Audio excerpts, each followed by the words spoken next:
नमस्कार मित्रांनो, बघा वातावरण कसं आहे. 2 दिवसापासून असं आभाळाचं वातावरण आहे. थंडी सुटलेली आहे, गार हवा सुटती आहे. आणि आता बघा हे तुरी काढायला आलेले आहेत आपल्या. हे बघा हे आता तुरी काढायला आलेले आहेत. आता याचं 100% पदरात पडणार नाही शेतकऱ्याचे. या 75 किंवा 50%च पदरात पडणार, कारण की आता वातावरण खराब सांगितलेलं आहे. आणि जर याच्यामध्ये गारपीट जर झाली तर शेतकऱ्याला याच्यात 50%च शेतकऱ्याच्या पदरात पडणार, 50% खराब होऊन जाणार. कारण की विषय असा आहे मित्रांनो शेतकऱ्याचा, की शेतकऱ्याच्या जोपर्यंत घरात माल येत नाही, जोपर्यंत घरात माल किती जाईल याची गिनता नाही. आता भरपूर चांगल्या पद्धतीनं तूर आलेली होती, बघू शकता तुम्ही. पण आता हे घरामध्ये किती जाईल याची गॅरंटी नाही सांगू शकत आपण. जोपर्यंत घरात माल जात नाही तोपर्यंत गॅरंटी सांगू शकत नाही. आता बघा तुम्ही 2 दिवसापासून आभाळाचं वातावरण बिघडलेलं आहे. आभाळ येतंय, सकाळीच पाऊस सुरू झाला होता आमच्याकडं. तुमच्याकडं पण झाला असेल, झाला का नाही थोडा आला होता बरं, काही जास्त नाही तुम्ही माणसाला, आमच्याकडं नाही. त्याच्यानंतर आता हे बघा आपण गहू पेरलेला आहे.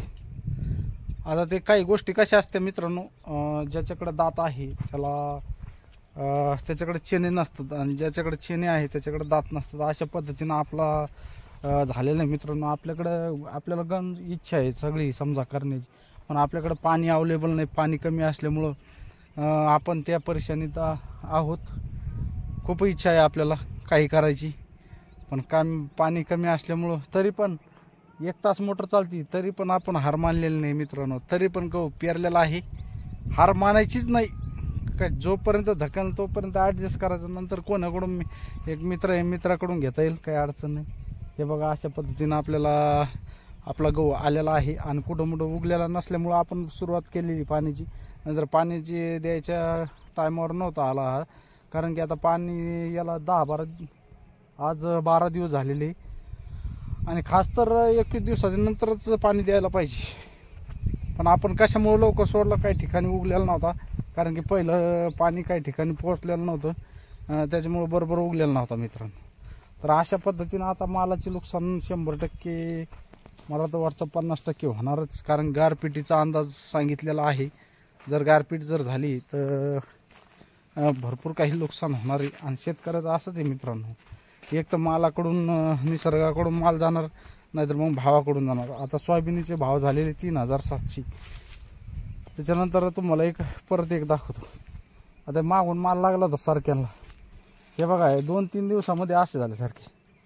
हे बघू शकता तुम्ही. काय याला काय राहणार आहे बाई, काय येणार आहे बा, त्याला हातसुद्धा लावू वाटणार. हे काय आहे सरकीला पूर्ण काळ्या पडल्यासारखे.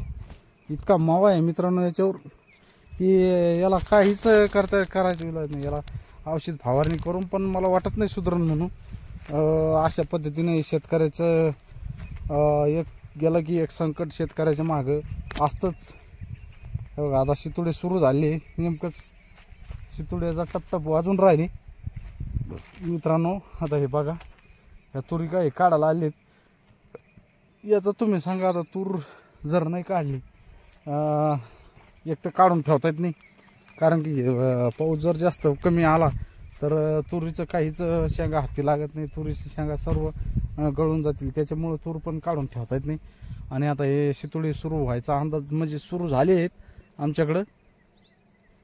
हे बघा टपटप पडतायत. तर शेतकरी मित्रांनो, तुम्ही पण शेतकरी असाल तर तुम्ही सांगा शेतकऱ्याचे किती हाल आहेत. आता सोयाबीन हे कोणतं काढलं, काहींना अशी आशा होती की समजा आपल्याला दिवाळीच्या नंतर चांगल्या पद्धतीनं भाव भेटल, त्यामुळं त्यांनी बिचाऱ्यानं सोयाबीन ठेवली. आणि आता सोयाबीन 3700-800 पर्यंत सोयाबीन चालू आहे मित्रांनो. काहींचं असं होतं की बाबा सरकार बदलल्याच्या नंतर, सरकार समजा आपले आल्यानंतर आश्वासनं दिले त्यांनी, तर काही भावात बदल होईल. पण कसला भाव कमी होऊन राहिला, जास्त वाढण्याचा तर काही अंदाज दिसत नाही. कापसाचं पण तसंच झालं मित्रांनो. कापसाला पण आता आम्ही आमच्या गावातल्या व्यापाऱ्याला विचारलं होतं, तर तो म्हणशी शियायला कापूस देणं चालू आहे आणि तुम्हाला पेमेंट 15 दिवसाच्या नंतर भेटेल कापूस द्यायचा असला तर. मग आता सांगा तुम्ही, तो पण 7,000 7,100 म्हणजे भाव वाढला का काय तुम्ही सांगा मला. काहीच नाही, हे फक्त नुसतं आश्वासन आहे. काही खरं नाही शेतकऱ्याचं. शेतकरी एक तर निसर्गाकडून मरतोय, नाहीतर मग भावाकडून मरतोय. कोण शेतकऱ्याचं मरण 100% आहे.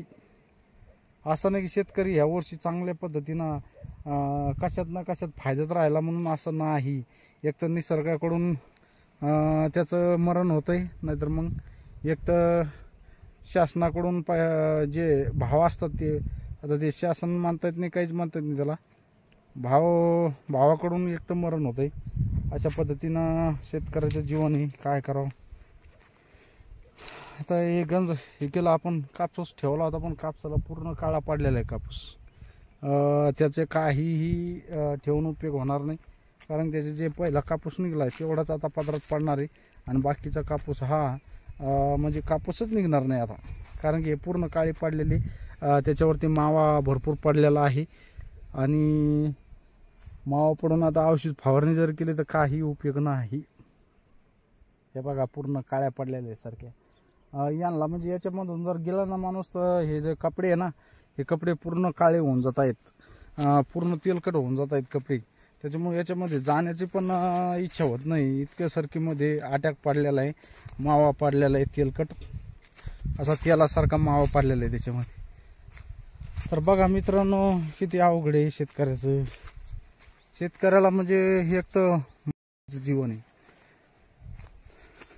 शेतकरी इतकं संकट सहन करतो. पण माझी विनंती आहे की समजा जर कापसाला आणि सोयाबीनला चांगल्या पद्धतीचा जर भाव दिला तर शेतकऱ्याला थोडं सहकार्य होईल.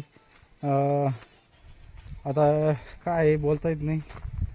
काही गोष्टी मायबापांनी लक्षात घ्यायला पाहिजे सरकारने, की शेतकरी एवढं काबड कष्ट करतोय, पूर्ण जगाचा पोशिंदा मानतायत तुम्ही त्याला. आणि तुम्ही जर योग्य भाव देत नसाल, तुम्ही जर त्याच्या मालाला ऐन वेळेवरती भाव पाडत असताल त्याच्या मालाचा, तर तो काय करणार तुम्ही सांगा. शेतकऱ्याला फक्त शेतकरी हा फक्त मालाच्या आशेवर राहतो, बाकी त्याला कुठला आधार आहे सांगा बरं. सोयाबीन कापूस याचाच आधार आहे ना. आज कर्जबाजारी कर्ज काढून, आज 3 रुपये टक्क्यानं 5 रुपये टक्क्यानं कर्ज काढून व्याजाचे पैसे काढून शेतकरी शेतीला लावतोय. आणि ऐन वेळेला जर त्याला भाव कमी भेटला तर ते कर्ज कुठून फेडणार. सावकाराचं कर्ज कुठून फेडणार. आणि जास्तीत जास्त म्हणजे जे आत्महत्याचं प्रकरण हे फक्त शेतकरी करतायत. तर ते कशामुळे करतायत की अशा अडचणी येत आहेत, आणि मग समोर चालून कर्ज फेडता नाही आलं की त्याच्या समोर एकच गोष्ट असते की त्याला दुसरा पर्याय दिसतच नाही समोर. 1-2 एकर शेतीवाल्यांना कुठून फेडायचं कर्ज, आणि कर्ज नाही फेडायचं संकटात जर आला तर त्याला शेवटीचा पर्याय म्हणजे आत्महत्याच असतो. त्याच्यामुळं कापसाला आणि सोयाबीनला भाव द्यावा अशी विनंती आहे माझी पण. आणि सर्व शेतकरी भावांनी खरंच कळकळीनं हा व्हिडिओ समोर पाठवा, शेअर करा. आवडल्यास कसा वाटला व्हिडिओ नक्की कमेंटमध्ये सांगा. आणि व्हिडिओ आवडल्यास व्हिडिओला लाईक करा मित्रांनो. आणि नवीन असाल तर आपल्या चॅनलला सबस्क्राईब करून बेल आयकॉन बटनला ऑल करून ठेवा, जेणेकरून तुम्हाला असे नवीन व्हिडिओ बघायला भेटतील. तर मित्रांनो, भेटूया अशाच नवनवीन व्हिडिओमध्ये. जय जवान जय किसान.